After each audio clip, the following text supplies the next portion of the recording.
Magandang gabi po sa inyong lahat. Magandang gabi po, Father. Today, my dear friends, we are celebrating Wednesday of the 5th week of Lent, the week prior to the celebration of the Holy Week, as we commemorate the passion, death, and resurrection of our Lord. And we are now beginning a new month, the month of April. Sabi nila April Fool's Day ngayon, pero sana bago tayo mag-indulge into the tradition of fooling around, naintindihan ba natin yung April Fools? Saan ba nanggaling yan? Intindihin nyo muna saan galing yan. Bakit may April Fool's Day? Pag di nyo naintindihan yan, tsaka na kayo mag-post ng kung ano-ano. Unahin nyo muna ang mga mahalagang bagay, the essentials of life, especially as we spend this, pangilan na ba? 16th day ng ating quarantine. At we are still praying for the safety of everyone. And today, as we celebrate this liturgy of Wednesday of the 5th week of Lent, we hear of the gospel coming from St. John, wherein Jesus was trying to explain about being enslaved to sin. And of course, discussing in being enslaved, he also discussed about being free. Na yung dapat maunawaan ng tunay na alagad ng Panginoon ang pagiging malaya at pagiging alipin. Now, it is good to note how John began his narrative today. Jesus was speaking to Jews. Pero sinong mga Hudyo ito? Those who believed in Him. He was speaking to people who were already following Jesus our Lord. Sumusunod na kay Kristo. Nakikinig na sa mga sinasabi niya. Pero anong sabi niya sa kanila? If you remain in my word, you will truly be my disciples, and you will know the truth, and the truth will set you free. And when they heard what Jesus said, they reacted negatively and said, we are descendants of Abraham, and we have never been enslaved to anyone. That pride of the Jewish people, being the chosen people of God, being liberated from slavery in Egypt, they were never enslaved. We were never enslaved, they said. But Jesus told them, no, you do not understand. Anyone who commits sin is a slave of sin. And even those who try to follow the right path can be enslaved to sin. And following the Lord, my friends, is not, how we should understand happiness in a psychological way. Ano ibig sabihin? Psychological happiness is, being happy and being sad, in contrast to being sad. And Jesus was not referring to that kind of happiness. When you follow the Lord, you will still be sad. Psychologically, even saints were sad. They experienced sadness. They were unhappy at times on a psychological level. And so the happiness that we should understand about following the Lord is not that in that level. And Jesus is trying to invite people towards that kind of happiness, the true kind of happiness that can only be experienced through freedom. Freedom from sin. That's why Jesus began his discussion by saying, remain in my word, and you will be my disciples. And you will know the truth, and the truth will set you free. The truth will set you free. And no one can twist the truth. No one can twist the truth. Maaaring makapagsinungaling ka sa mga tao sa paligid mo, pero sa sarili mo, alam mo, mali. Alam mo, hindi totoo. Alam mong hindi tama. That's why Jesus invites us constantly. Be free. Be free.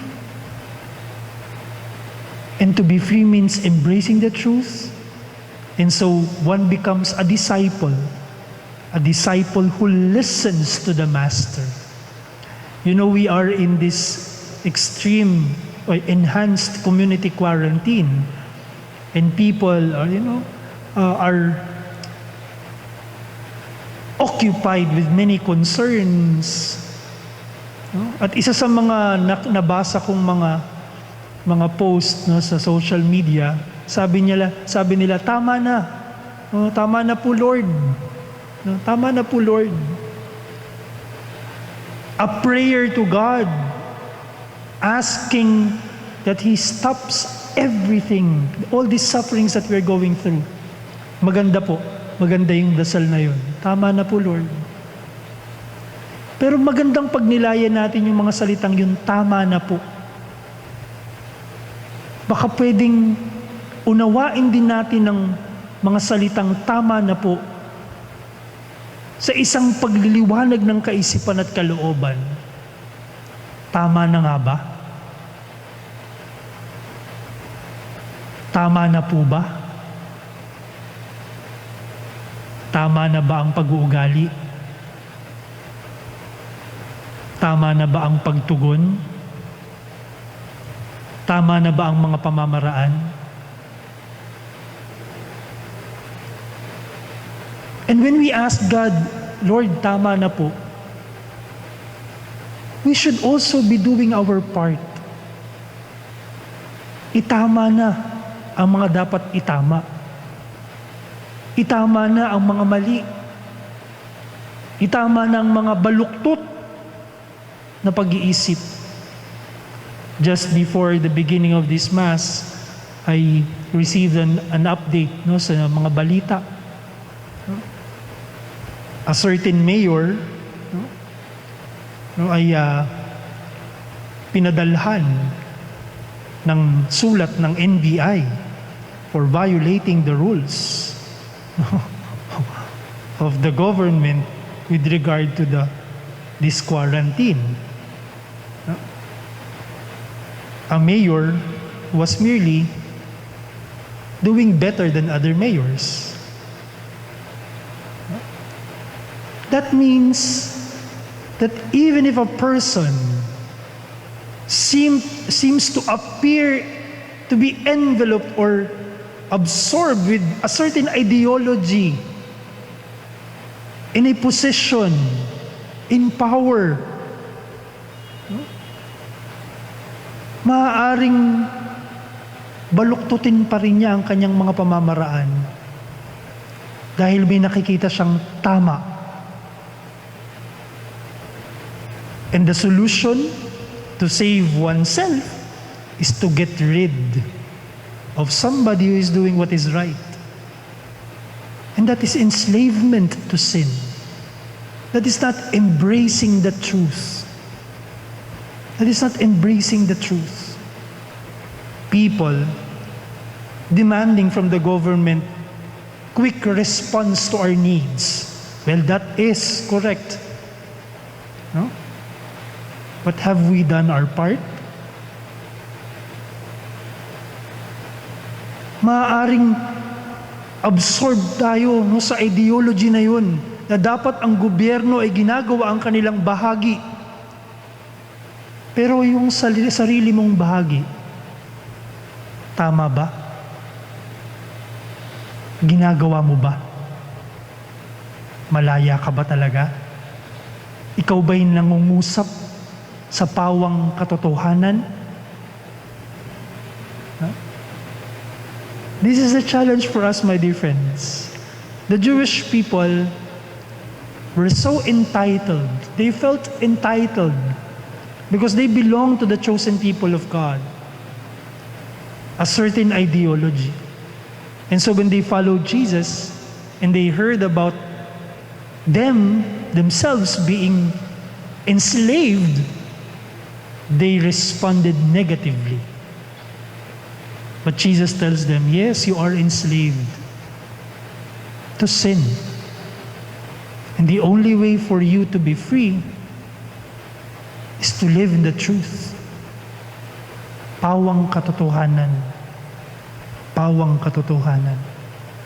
As we continue this celebration, as we continue to pray for everyone's safety, as we continue to pray for the recovery of many patients, for the strength that all the frontliners need. At sana'y matapos na nga itong quarantine na ito at ang problema natin sa krisis na ito. Ipagdasal din natin na sana'y maitama natin ang ating mga sarili. Because real freedom is not just doing anything that you want. Real freedom is doing what you are supposed to do. Doing what is right. Doing what is true.